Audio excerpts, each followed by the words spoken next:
Far outside the city, where streetlights fade into darkness and the roads grow silent after sunset, there stands an abandoned hospital, a building people avoid looking at, a place no one mentions after midnight. Years ago, this hospital was full of life. Ambulances arrived at all hours. Doctors rushed through corridors. Families waited anxiously in crowded halls. Machines beeped through the night. It was a place of hope and sometimes heartbreak.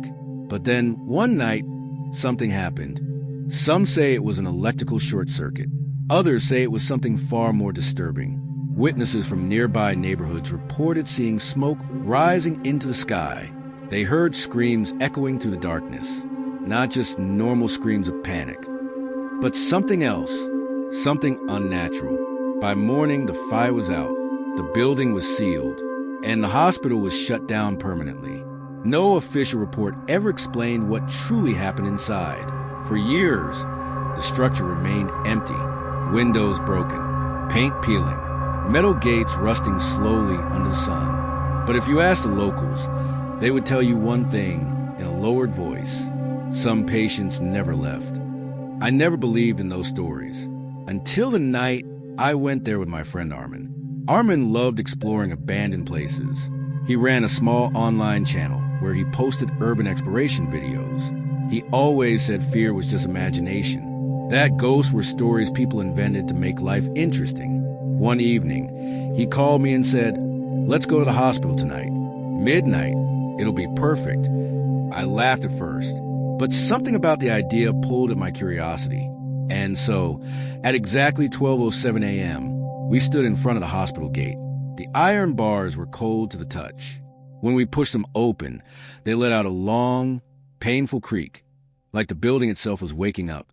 The air inside felt different, heavy, still, as if it hadn't moved in years. We stepped into the main corridor. Our flashlights were the only source of light. Dust particles floated slowly in the beams. The hallway stretched endlessly ahead of us. Doors lined both sides, slightly open, revealing nothing but darkness. Then something strange happened. One of the ceiling lights flickered for a split second. There was no electricity connected to the building. Armin laughed nervously and said it was probably just our imagination. But I didn't feel like laughing. At the reception desk, everything was covered in thick dust. Old files were scattered across the counter and the floor. Chairs were overturned. A computer monitor lay cracked beside the wall. As Armin moved his flashlight across the desk, one file stood out. It looked newer than the others, cleaner, as if it had been placed there recently. On the cover, it read, Ward C, Room 13. Status, still admitted. I felt a chill run down my spine. The hospital had been closed for over 10 years. How could someone still be admitted? With shaky hands, I opened the file. Inside were handwritten notes in red ink. The patient reports hearing whispers at night. The patient claims the walls are breathing. The patient refuses to sleep. Final note, do not leave the patient alone. Right at that moment, we heard something. A whisper, soft, almost too soft to notice. It sounded like someone saying a name. We froze. Armin slowly turned around, shining his flashlight down the corridor. Nothing, but the temperature had changed. It was colder, much colder. We decided to find room 13. The hallway seemed longer than before. Our footsteps echoed strangely, like they were repeating themselves a second too late. When we reached the door marked 13, it was slightly open. The number on the door was scratched, as if someone had tried to remove it. Armin pushed the door gently. The room was dim and silent. A broken hospital bed stood against the wall. The mattress was torn open. A rusty floor stand leaned to one side. The curtains near the window were moving, slowly, but there was no wind.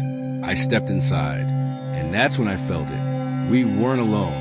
The air felt crowded, pressured, as if something invisible was standing right behind us.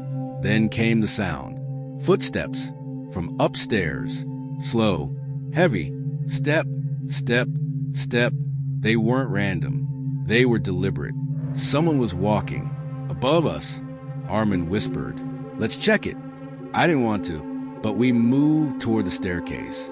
A faint red emergency light glowed at the top, casting long, twisted shadows on the cracked walls. As we climbed, the footsteps stopped. The silence that followed was worse.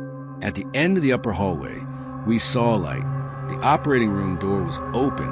Inside, a single overhead lamp was swinging gently, back and forth, as if someone had just brushed past it. Surgical tools were scattered across the floor. The operating table stood in the center. On the wall behind it were long scratch marks. Deep, desperate. They didn't look old. Armin slowly turned his flashlight toward the far end of the corridor, and that's when we saw it, a tall figure, standing perfectly still. Too still. Its shape was human, but something about it was wrong. It didn't move, but I could feel its gaze locked onto us. The air grew freezing cold. Our breath became visible in front of our faces. Armin whispered, "We need to go, now." The flashlight began flickering violently. The figure tilted its head slightly, and then it took one step forward. That was enough. We ran, down the hallway, down the stairs, through the main corridor. I could hear something behind us, not running, walking, slowly, like it knew we couldn't escape. I burst out of the main entrance into the night air.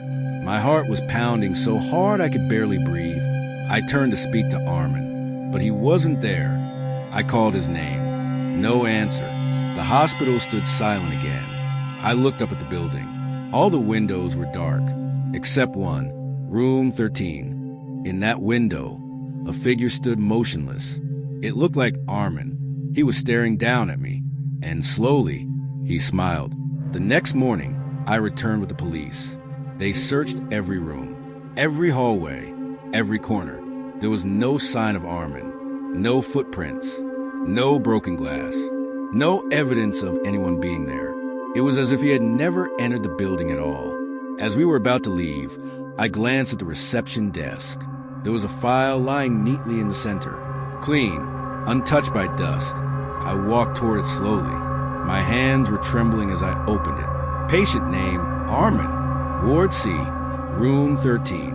Status, still admitted. And beneath that, written in fresh red ink, do not leave the patient alone. Since that night, I've never gone back. But sometimes, when the world is quiet and the clock strikes midnight, I still hear whispers, calling from somewhere far away, as if the hospital is waiting for its next patient.